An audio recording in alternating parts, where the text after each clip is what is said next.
Thank you. Have a good day. Appreciate it. All right. So the color of the day again is red. The color red. That is the color of the day. Look at this dude sitting down there. Is he? The hands behind the back. You see that? Hilarious. Hilarious. I hope you guys understand why they're doing this, right? Why he's sitting there like that with his hand behind his back, right? Okay. Anyhow, it's to simulate the sort of arrest, like I talked about before, what they used to do. You had these, predator cops doing the street theater, having black men in handcuffs, and when they see me, they will turn them around so I can see the handcuff behind their back. Right? This is, again, when you expose them, they'll do things in a manner, but because you've been conditioned to it, so now now what they'll do is that they'll get their civilian perps to simulate certain type of things that they do. Right? It is what is called neuro-linguistic programming or dark psychology. Right? And we are conditioned to engage in these things against each other because of our subconscious programming. Because these are things that we don't know about, and if we do know, if they, they have their people within the black community who will, what you call agents of distraction, right? So they will say, "Oh no, it's God, it's this and that, it's such and such," because they're being paid and they're being paid to lie to us, so that we can become believers, more entrenched in our belief system when it comes to religion, and and that is how, we as black people, when we produce children, they are more susceptible to psychological manipulation through religion, right? So what they've done is that they studied people's belief system in the past, and they realized that human beings have a strong propensity to want to believe something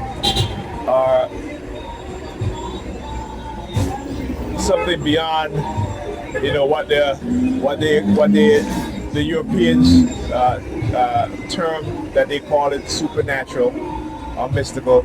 Is nothing supernatural or mystical. What it is that we were in tune with the Earth electromagnetic frequency, right? We were so much in tune, and what they have done to us through nutrition, to food, to education, to weaponized science, weaponized psychology, is to disconnect us, right, from our divine creative self, right?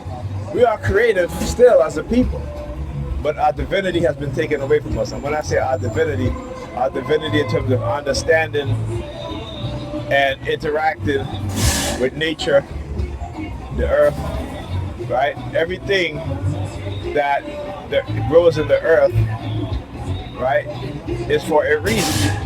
It is why they go look for plants, right? They go look for plants because certain plants have certain chemicals that cure illnesses, that sicknesses, diseases.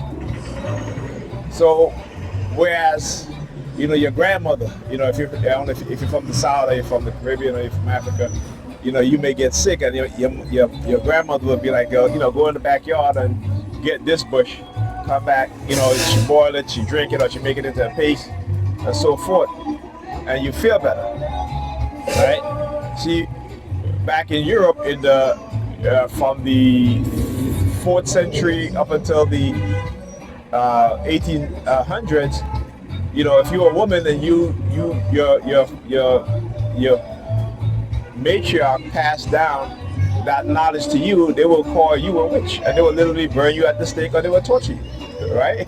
So, understanding these things, right? It takes the mystification, the supernatural thing out of your mind, because now you're understanding the science. Now you're understanding the true spirituality, which is understanding that nature in itself, right, is part of us, right? And everything within nature, right, is made for a reason, right? So what the greedy oligarchs and the big farmer, what they started to do is that they started to go into places in Africa, in South America with lush forests that have abundance of plants, and they started to go to the indigenous people and ask them, what kind of plants do you use for headaches, for if you have an upset stomach? And they started to, when they told them, they went and they found those plants and they started mining those things. Mining meaning that it was a concentrated effort to extract the natural resources or the natural medicine from those plants and flowers, right? And then now they're able to create a synthetic version of it, right? But by creating a synthetic version of it, right, they left out all of the other important nutrients, important chemicals that plant also have that we need, right? As black people, we have a heavy concentrated. Look at her watch. Let me look at my watch too. Tell you, I mimic what they do. Right? When they do certain things, I mimic what they do. So I'm gonna keep looking at my watch as she walk by. Look, look, the middle finger. Give her the middle finger too. Right? So they know these things. And like I said, the European mindset is antithetical to the African mindset. It is the anti-African in every single way. And if you study your African spiritual system, you will understand that even today, you go to certain places in Africa, right, where you see how they treat each other. Europeans always known that the African had a much better social society. They knew this. They've said this, that the Africans have a better society than what we have in Europe, right? That the Africans care for each other. The Africans do not engage in the greedy capitalist mindset like the Europeans. And we always talk about Mansa Musa. So Mansa Musa was the wealthiest black man at the time in the 14th, 13th century, 14th century. And he was so wealthy that he went around giving away gold. And that crashed the European market. Right? And so now the Europeans heard of Mansa Musa and they were like, oh, where did you get all this gold from? So like I said, they did not go back into Africa, just to colonize and enslave. They go after Africa because they were going to build their financial system off of the natural resources of Africa. Why do you think France is in so disarray today? Like I said, you listen to Whitney Webb, and she talks about how the West has built their economy on the backs of Africa. And that's what the African nation needs to wise up and take back their resources. Take back what have been stolen from them. Okay? So we need to understand that. Right? The US is next.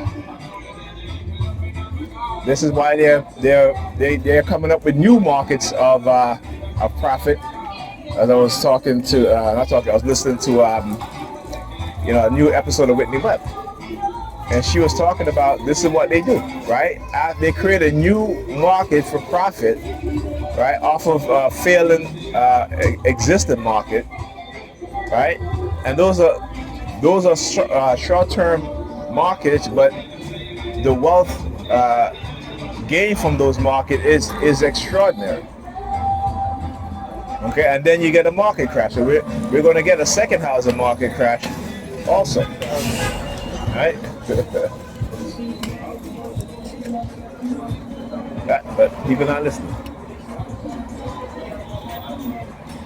Watch this, watch this, watch this.